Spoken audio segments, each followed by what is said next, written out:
Hello, children's school families and friends. It is so good to be able to record a video for you all today on such a gorgeous day. Today, I am going to show you two different ideas that can help you play really cool pretend games. I noticed during our playtimes at school that friends in the green room really enjoyed using maps and signs as part of our games. Here's a picture of Utta, Betty Lou, and Kylie playing together in our dramatic play center. It looks like they're having so much fun together. I wonder what they're playing though. I drew a circle around the signs in the picture. Do the signs help you figure out what they're pretending? Even if you can't read the words yet, the pictures might tell you that they are pretending to play inside of a library. There's a book return right there where you put the books when you are done with them, and that's in fact exactly what these words say. They say library and book return. The signs help the friends play the game. Here's a picture of Wally drawing on a map of a zoo as a part of a pretend zoo game. If I look closely, I can see Wally drew check marks in certain places on the map. I think he was pretending that those were the places in the zoo that he had visited already. And here's a picture of lots of different friends playing with a globe. If you think about it, a globe is a giant map, but instead of just showing one place like Wally's zoo map or one neighborhood, it shows everything on our planet. So in today's video, I want to think about ways that we can add maps and signs to our pretend games. But before I start playing, I have a little errand to run. I need to go to the grocery store.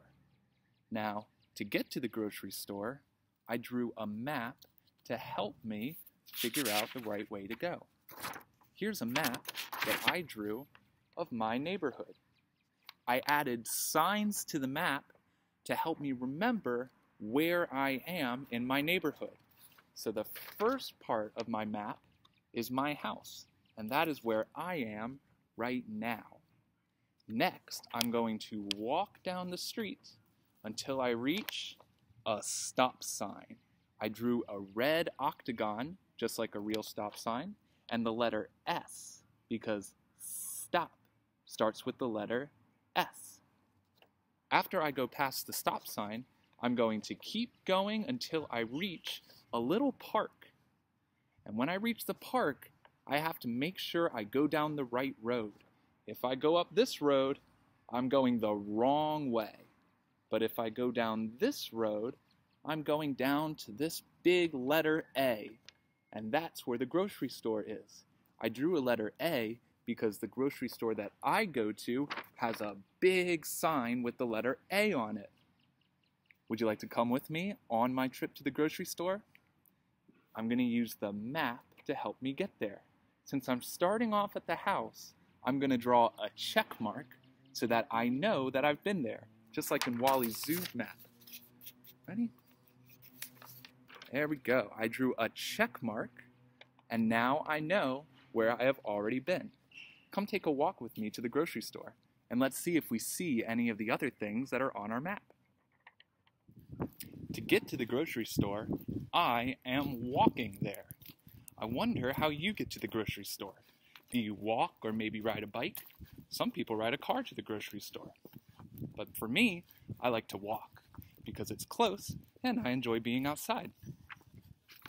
Okay, I walked down the road all the way to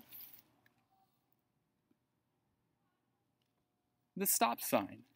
As you can see, the stop sign is where these two roads meet. You can see the big cross shape that makes up the intersection. So I made it to the stop sign. Now I'm going to check that off of my map. I'm going to write a check, and I'm going to scribble this. So now this shows us that we walked to my house, the pink line shows where we've been, and we made it to the stop sign. Next, we need to make it to the park. After walking down the street from the stop sign, we made it all the way to the park. I drew a picture of a tree as a sign for the park on my map. Here's the tree that I drew. It doesn't have its leaves yet for spring, but pretty soon it will. I'm going to check off the tree in our park, boop, and color in where we've been so far. And there we go. So we started off at the house, we made it to the stop sign, and all the way to the park. Now, we're going to walk to the grocery store with the letter A. But here's my problem, friends. Here's the park, but I don't know if I need to go down this road or if I need to go down this road. Thankfully, I have my map to help me figure out the way. I need to go down the road that goes down from where the park is. That's this road this way. So I'm going to walk down this street, and my map helped me figure out where to go. Now that we walked down the right road, I'm going to color in where we walked. Just like that. And there we go. And if I look across the street, I see the sign with the letter A on it. I'm going to circle where the letter A is so that you can see it too. That sign tells me that we made it to the grocery store. What an exciting journey. The map helped us get there. Now I'm going to go in and get some groceries. Whew. I am finally done with my errand of going to the grocery store. Here's my bag of groceries that I got. We used the map to help us know where to go in my neighborhood. We started at my house, we saw the stop sign, then we went to the park and went down the right road to get to the grocery store. So now I'm going to take all of the things that we saw on my trip, all of the signs that we saw, and then try to use them to play a really fun pretend game. And then I'm going to make a map of everything that I made. So after I put my groceries away, I'm going to get started playing.